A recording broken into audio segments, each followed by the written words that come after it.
wonderful to talk to you on this beautiful winter day that Mike said was going to be a great day to go out and get these parts. And it's freezing cold out here, but it's amazing what you'll do when you want to build a car. So we're out in this haven of old car parts, trying to get enough stuff to put our car together. And so I'm going to leave it at that. You're back at Motion Unlimited Museum in our famous restoration shop. We've been here for a little over 50 years, so we've seen all the transitions of every kind of different deal, every trend you can imagine, but we're very much old school in this place. We don't have all the new technology, we don't have all the computers.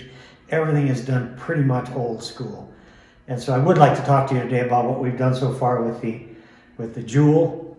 It's coming together slowly, but as you can see by the work that we've done on the car now, we're mainly doing all the front end. This is the biggest part of the car we need to get done.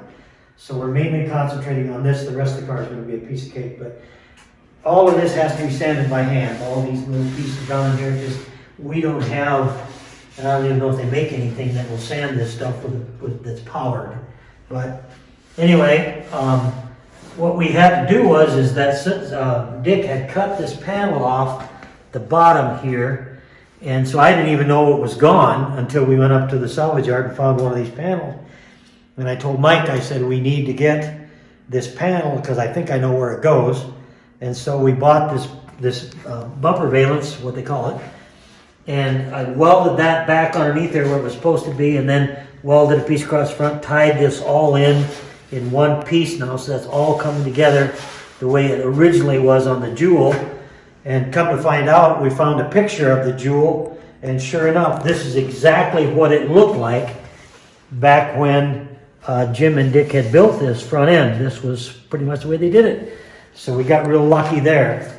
I have completed the headlights. They're done, and they fit real well. So all I need to do now this is just a rough coat of Bondo. It's not very thick. It's just a lot of it. The car had hail damage to go along with it. And so we're getting that all straightened out. We're going to give it one more good coat of Bondo, sand that all down nice and smooth, and then a finish coat. And once we get that done, we're ready for primer. So our next step is the sandblasting shop to get the body sandblasted, and then we'll go to work on the body on getting that done. And that's other than the quarter panels, which we're still having trouble finding quarter panels. So I'm throwing a shout out to all you people that are paying attention to this. I need a 51 or 52 Chevy two-door parts car. If you have one or know of one that I can purchase for parts, let me know. I would appreciate it very much. I need to get those for those quarters so I can get those quarters rebuilt. And if you can help us out, we'll make you famous. We'll put you on them. We'll put you on the card. So there you go. But the rest of it's going to be pretty easy. It's just a matter of straightening out the dents and getting in primer. My goal is to have this in primer by March, the end of March, but if I can get this finished up in the next 2 or 3 days, I can have this car in primer get it sandblasted, get it sandblasted. I should be able to have this car in primer within 2 or 3 weeks, which means that we should be in primer by the middle of February, which is going to be a great thing because then we can concentrate on motor, drivetrain, and getting all that stuff together. So we might I'm being real optimistic here that we might have this thing looking like a real car come the 1st of April. You'll notice that we've reinstalled the steering, so we've got steering now. And I've put the dash in, which was probably the toughest thing I've ever done for welding in my life.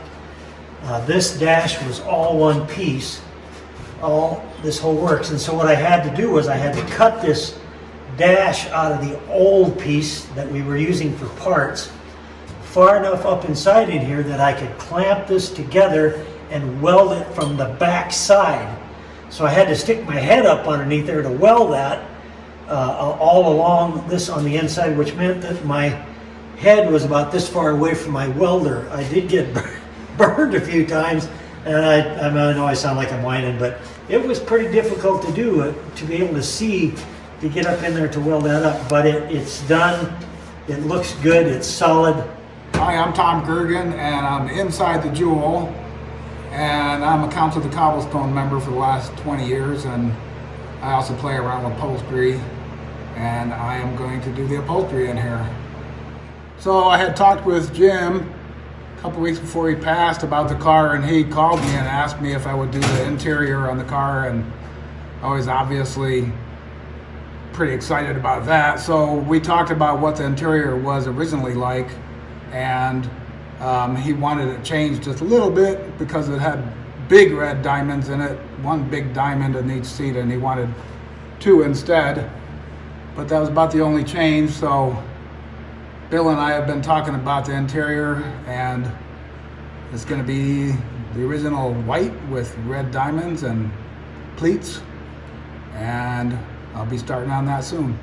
This probably isn't a big deal, but it is to me because we had to get this right. We found a bumper, a used bumper, and we put that on now. And the main reason for doing that was to make sure that these lines matched up. Find out if anything was missing, which it isn't. And so that's all lined up real well. We're gonna just scuff this down and put a nice coat of Bondo on there. And then we get over here, but this bumper's a little high on this side, so we'll have to move that down. And then of course we'll have to fix this dent over here and get this straightened up. And then we'll find some taillights and get that working again. I started working on the hood. It needs no modifications. The only thing I did is I welded in these holes across the front so we can shave this chrome off the front like Jim's was, make that nice and smooth. But I discovered in the meantime that the hood is slightly warped in many different spots, right across the back, big spot right there. That sort of thing is really difficult to fix because I don't like to put Bondo on these hoods. It's difficult to deal with. And then, you know, this flex is also tough to deal with. And so the other side, you can see it's got some pretty serious damage right here and across the front. That's fixable fairly good, but I'm just really concerned about these real low spots. And so I'm hoping to find a better hood. For those of you that don't have any idea what's going on here, I am restoring the Jewel, which was the car that Jim Nugel, who was a very famous Council Car Club member, was his dream car, and I'm restoring it back to the original Jewel.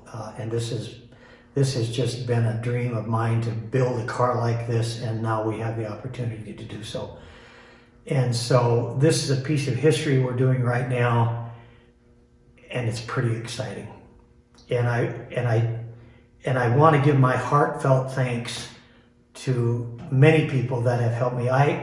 When I first saw this car sitting on the trailer when it was a derelict, my heart was broken. I just couldn't believe the car would end up like this.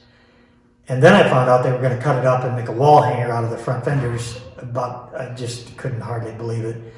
And so it was through the work of Chris Schmidt and Mike Prios and several other people that they managed to work things around through weeks of negotiation that I could buy the car. And the really ironic part was that Jim and I had been talking back and forth about buying the car for weeks because I had to buy not only the car, but all the intellectual property went with it. I had to make sure that I had total rights to the name, the Jewel, to all the magazines and everything went with it.